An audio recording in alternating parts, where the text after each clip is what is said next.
ఇందాక ప్రశ్న వచ్చినప్పుడు ఇప్పుడు ప్రశ్న వచ్చినప్పుడు కూడా రెండిట్లు కూడా రాయలసీమ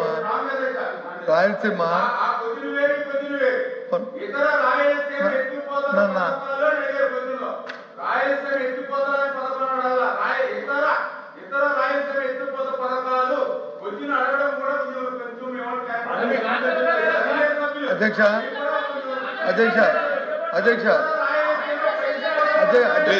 అధ్యక్ష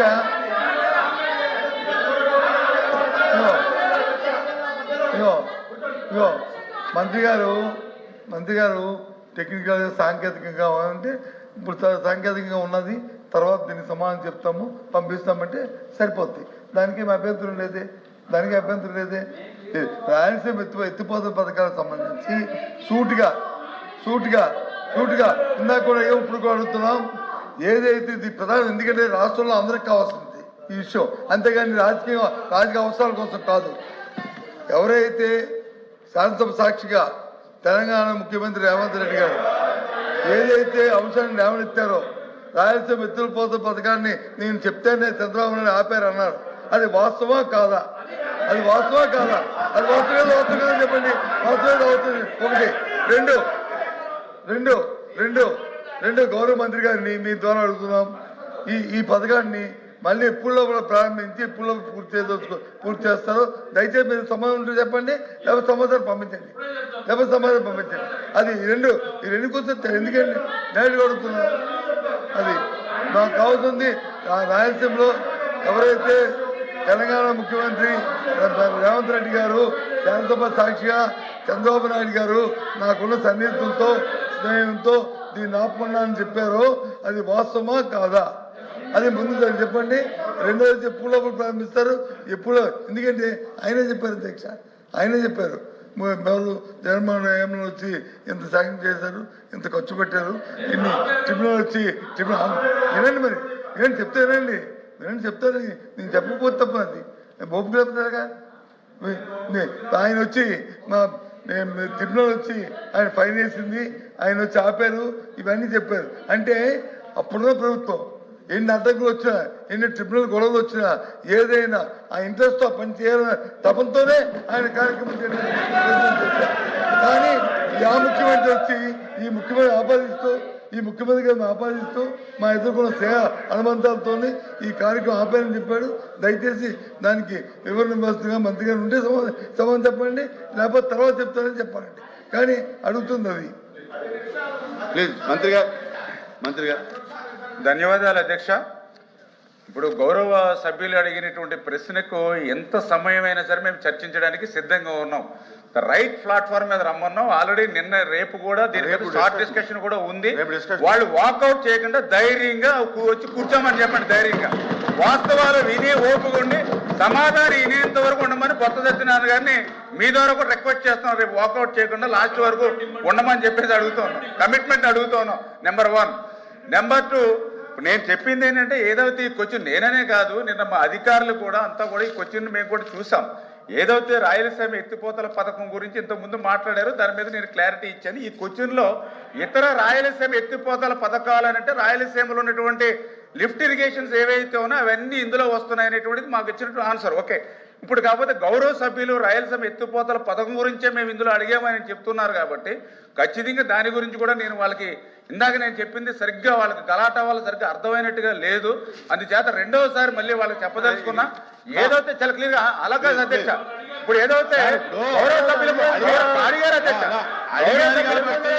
గారు మాట్లాడారు ఏదైతే పొరుగు రాష్ట్రంలో ఉన్నటువంటి అదే ఒక నిమిషం ప్లీజ్ సార్ గౌరవ సభ్యులు కొత్త సత్యనారాయణ గారు మాట్లాడారు. నేను ఆన్సర్ చెప్పాను అధ్యక్ష. గౌరవ సభ్యులు కొత్త సత్యనారాయణ మాట చెప్పారు. ఏదైతే అక్కడ ముఖ్యమంత్రి రేవంత్ రెడ్డి గారు మాట్లాడారు అని చెప్పారు. మరి అదే రోజు అక్కడ ఉన్నటువంటి హరీష్ రావు గారు కూడా మాట్లాడారు. ఆ రోజు 2020 సంవత్సరంలో ఎన్జీటీకి మేము వెళ్ళి రాయలసీమ ఎత్తిపోతల పథకాన్ని ఆపాము. ఆపడమే కాదు, హరీష్ రావు గారు కానీ అది ఇంకా అక్కడ ఉన్నటువంటి టిఆర్ఎస్ నాయకులు కూడా చెప్పారు అధ్యక్ష. ఏదైతే ఆ రోజు జగన్మోహన్ రెడ్డి గారితో మేము మాట్లాడాము, దీని మీద ఇంత మించి వెళ్ళకు, నీకు ఆ రాయలసీమ ఎత్తిపోతల పథకం పేరు చెప్పి నీకు ఏం కావాలో అవి నెరవేర్చుకో, నీళ్లు మాత్రం అడక్కని చెప్పి మేము అడిగో ఆ రోజే మేము నిలిపివేసామని చెప్పేసి అక్కడ టీఆర్ఎస్ నాయకులు మాట్లాడుతున్నారు అధ్యక్ష. అంటే నేనేం చెప్తున్నానంటే పొరుగు రాష్ట్రంలో వాళ్ళ రాజకీయ లబ్ధి కోసం వాళ్ళు మాట్లాడతారు, ఇక్కడ వాస్తవాలు ఏంటనేది మనం అంగీకరించవలసిన అవసరం ఉంది. నేను చాలా క్లియర్ గా చెప్పాం. మరి బొత్స సత్యనారాయణ గారు సీనియర్ మంత్రి అయినా ఆయన కూడా 2020లో జగన్మోహన్ రెడ్డి చంద్రబాబు నాయుడు గారు ఎన్జీటీ దానికి స్టే ఆర్డర్ ఇచ్చినప్పుడు అక్కడ ఏదైతే దాని మీద 2.6 కోట్ల రూపాయలు పెనాల్టీ విధించినప్పుడు చంద్రబాబు నాయుడు గారు జగన్మోహన్ రెడ్డి ముఖ్యమంత్రి అంటే దానికి సమాధానం లేనిటువంటి పరిస్థితి. మేము ఎన్జీటీ మాకు ఆదేశాలు ఉన్నా కూడా ధైర్యంగా చేసామని చెప్తా ఉన్నారు. మరి మీరు 2021లోనే ఎంబుక్ రికార్డ్స్ ప్రకారం 900 కోట్ల రూపాయలు బిల్ చేశారు. 900 కోట్ల రూపాయలు బిల్ చేశారు 2021 ఎంబుక్ రికార్డు ప్రకారం. మరి 2022, 2023, 2024 అదే ధైర్యంగా మీరు ఎందుకు చేయలేకపోయారు? మీ సిఎస్ ని అరెస్ట్ చేస్తామని కూడా ఆ రోజు ఉన్నటువంటి ఎన్జీటీ చైర్మన్ కూడా మరి ఆ రోజు లెటర్ ఇచ్చినటువంటి పరిస్థితి అధ్యక్ష. అంటే వీటన్నిటిని దృష్టిలో పెట్టుకుని వాళ్లే 2021లో 900 కోట్ల రూపాయలు పనులు చేశారు. పనులు చేసినటువంటి ఎంబుక్ రికార్డు ఎక్కడి వరకు ఉంది? 2021. మరి అదే ధైర్యం 3200 కోట్ల రూపాయలు మీకు సమయం ఉందిగా. 2021 ఉంది, 2022 ఉంది, 2023 ఉంది, 2024 ఉంది. 4 సంవత్సరాలు మిగిలినటువంటి పని చేయకుండా ఎందుకు అప్పుడు క్లోజ్ చేశారు? అంటే ఈ రకంగా అధికారంలో ఉంటే ఒక రకంగా, ప్రతిపక్షంలో ఉంటే మరొక రకంగా మాట్లాడడం అనేది ఇటువంటి ద్వంద్వ వైఖరి అనేది కరెక్ట్ కాదు అధ్యక్ష. ఏదైతే రాయలసీమ ఏదైతే ఆ యొక్క సాగునీరు త్రాగునీరు ఇవ్వడానికి ఈ ప్రభుత్వం ఎప్పుడు కూడా చిత్తశుద్ధితో పనిచేస్తూ ఉంది. అందులో భాగంగానే ఏదైతే ఇప్పుడు జిఎన్ఎస్ఎస్ మరి సంబంధించినటువంటి ఏదైతే గౌరవ సభ్యులు అడిగారో ఆ జిఎన్ఎస్ఎస్ సంబంధించి కూడా మరి బనకచర్ల టు గోరకల్లు, అదేవిధంగా గోరకల్లు టు అవుకు, ఇవన్నీ కూడా అవుకు టు గండికోట, ఇవన్నీ కూడా మేము ఈరోజు 80,000 క్యూసిక్ల నీరు సామర్థ్యం తీసుకెళ్లేటువంటి విధంగా ఈవేళ వైండింగ్ కానీ అదేవిధంగా లైనింగ్ పనులు కూడా ఈరోజు జరుగుతున్నటువంటి అధ్యక్ష. మరి ఇప్పుడే నేను కూడా చెప్పాను 203 టీఎంసీలు తీసుకున్నాం అధ్యక్ష ఈ ఒక్క సంవత్సరంలోనే. ఈరోజు రాయలసీమలో ఉన్నటువంటి జలాశయాలన్నీ కూడా జలకలతో ఇవాళ కలకలాడుతున్నాయి అధ్యక్ష. ఈవేళ మేము రాయలసీమ వెళ్తూ ఉంటే అక్కడ నుండి రైతులు చెప్తూ ఉన్నారు ఆ రోజు శ్రీకృష్ణదేవరాయల కాలంలో ఆ రోజు జలకలతో ఉట్టిపడేవి, మళ్ళీ ఇప్పుడు చంద్రబాబు నాయుడు గారి హయాంలో ఉట్టిపడుతున్నాయని చెప్పి ఈరోజు అక్కడ ఉన్నటువంటి చెప్తున్నటువంటి పరిస్థితి అధ్యక్ష. అదేవిధంగా ఏదైతే మెయిన్ కెనాల్ ఏదైతే ఉందో అంటే ఈ పనులన్నీ కూడా ఈవేళ ఈ యొక్క చంద్రబాబు నాయుడు గారు కూటమి ప్రభుత్వ అధికారంలోకి వచ్చిన తర్వాత ఈ పనులన్నీ జరుగుతున్నాయి అధ్యక్ష. నేను అడుగుతున్నా సూటిగా, ఆ రోజు 2014, 2019లో రాయలసీమకు మేము 12,000 కోట్ల బడ్జెట్ పెడితే 19-24 2,000 కోట్ల అధ్యక్ష. ఈ రోజు చెప్తూ ఉన్నారు. మరి దయ ఉంచి గౌరవ సభ్యులు కూడా మీరు చెప్పింది అంతా కూడా మేము విన్నాం, మేం చెప్పింది కూడా మీరు వినడానికి కూడా మీకు ఓపిక ఉండాలి. ఈవేళ మీరు రాయలసీమ గురించి మాట్లాడుతూ ఉన్నటువంటి పరిస్థితి అంటే చాలా చిత్తశుద్ధికి మరి ఎంత ద్రోహం దగా చేస్తారో అందరికీ అర్థమవుతుంది అధ్యక్ష. ఏదైతే మరి యొక్క రాయలసీమ ఇతర పథకాలు ఐడిసికి సంబంధించి 17 లిఫ్ట్లు ఇవన్నీ కూడా మేము కంటిన్యూ చేస్తామని చెప్పి తెలియజేసుకుంటూ ఈవేళ మేము అడిగిన దానికి సమాధానం చెప్పట్లేదు అధ్యక్ష. నేను సూటిగా అడిగా ఏదైతే రాయలసీమ ఎత్తిపోతాలని చెప్పి ఆ రోజు 900 కోట్ల రూపాయలు మీ జేబులు నింపుకున్న మాట వాస్తవమా కాదా అంటే దానికి సమాధానం లేదు. హెచ్ఎన్ఎస్ఎస్ నుంచి జిఎన్ఎస్ఎస్ లింక్ అని చెప్పి 900 కోట్ల రూపాయలు బిల్లు పే చేసుకున్నారంటే దానికి సమాధానం లేదు. ఏదైతే ఆవులపల్లి 3 రిజర్వాయర్లు 900 కోట్ల రూపాయలు జేబులు నింపుకున్నారంటే దానికి సమాధానం లేదు. 3 ప్రాజెక్టులో 2,700 కోట్ల రూపాయలు ఇలా జేబులు నింపుకున్నారు. ఒక్క చుక్క నీరు కూడా రాయలసీమకు రాలేదు అధ్యక్ష. అధ్యక్ష ఫైనల్ గా ఒకటే మాట్లాడుతూ క్లోజ్ చేస్తున్నాను అధ్యక్ష, క్లోజ్ చేస్తున్నా. 2019, 2024 5 సంవత్సరాల్లో రాయలసీమకి ఒక్క చుక్క నీరిచ్చామని ఇవాళ ధైర్యంగా ఇవాళ గౌరవ వైసీపీ సభ్యుల్ని సమాధానం చెప్పానండి అధ్యక్ష. ప్లీజ్ ప్లీజ్ ప్లీజ్ కూర్చోండి, ప్లీజ్ కూర్చోండి, ప్లీజ్ కూర్చోండి, కూర్చోండి, ప్లీజ్ కూర్చోండి, ప్లీజ్ కూర్చోండి, ప్లీజ్ కూర్చోండి. ఎల్ఓపి గారు అధ్యక్ష ప్లీజ్ కూర్చోండి, ప్లీజ్ కూర్చోవాలి. మీరు మంత్రి గారు ఆపండి. మంత్రి గారు ఇంతసేపు సంబంధం నేను అడిగింది సూటిగా ఒకే ఒక ప్రశ్న. అక్కడ రేవంత్ రెడ్డి గారు శాసనసభలో చెప్పారంటే హరీష్ రావు సమాధానం చెప్పారు. హరీష్ రావు సమాధానం రేవంత్ రెడ్డి సమాధానం. రేవంత్ రెడ్డి అనేవాడు బాధ్యత గల వ్యక్తి, ఒక రాష్ట్ర ముఖ్యమంత్రి. నేనే ఆపించాలని రాష్ట్ర ముఖ్యమంత్రి పేరు చెప్పినప్పుడు ఇక్కడున్న ముఖ్యమంత్రి, ఇక్కడున్న మంత్రివర్గ సభ్యులు చెప్పాల్సిన బాధ్యత ఈ రాష్ట్ర ప్రజానికానికి, ఈ జాతీయ ఉంది. దాన్ని విస్మరించి వాళ్ళ మీద రాజగోపాల్ చెప్తారంటే అధ్యక్ష.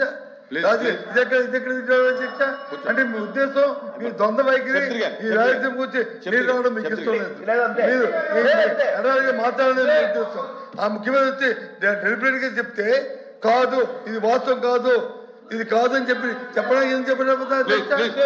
మీకున్న అధ్యక్ష, మీకున్న అలసట అధ్యక్ష, మీకున్న ఏంటి అధ్యక్ష అంతే అర్థం అవ్వట్లేదు. ఎందుకు చెప్పట్లేదు?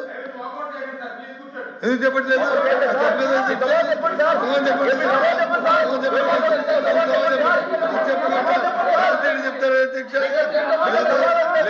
సూటిగా సమాధానం చెప్పండి. ఎస్ సార్ నో, అంతే. Yes sir no.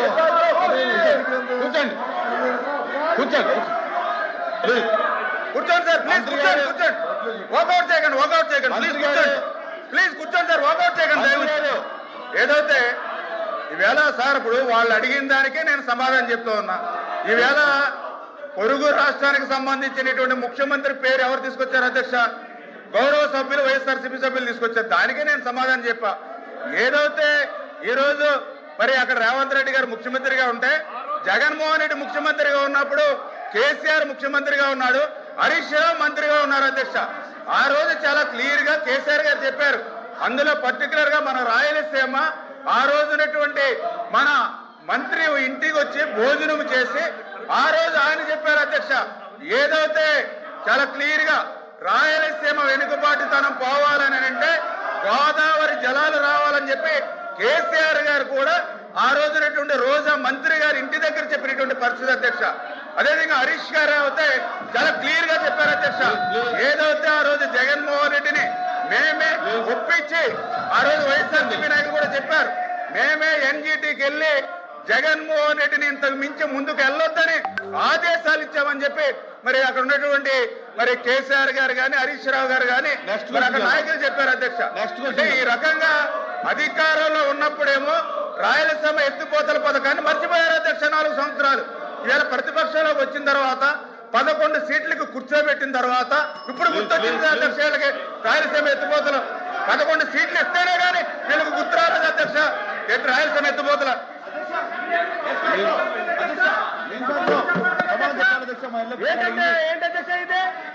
నెక్స్ట్ క్వశ్చన్కి వెళ్దాం.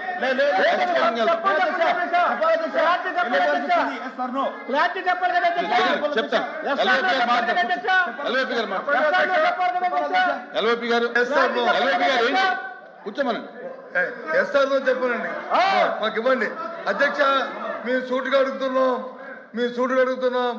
రాయలసీమ ఏదైతే తెలంగాణ ముఖ్యమంత్రికి సభలో చెప్పాడో ఆ ముఖ్యమంత్రి మేము హరీష్ రావు చెప్పిన దానికి మేము ఖండిస్తున్నాం కాదని అంటున్నాం. మీరు కూడా అది చెప్పండి, ఆ మాటని మేము చెప్తున్నాం, ఖండిస్తున్నాం. ఆయన చెప్పింది రాజకీయ కోసం చెప్పారు, అది వాస్తవం కూర్చోండి చెప్తున్నాం. మీరు చెప్పండి ఆ విషయం ఎందుకు చెప్పలేదు? అది కాదు, అది అధ్యక్ష చెప్పాలి అధ్యక్ష. రాజగోపాల్ చెప్పడం కాదు, ఎవరు కాదు. రోజు అయిపోయింది, కూర్చో. నెక్స్ట్ క్వశ్చన్కి వెళ్దాం సార్. ఇంకా లేదు సార్.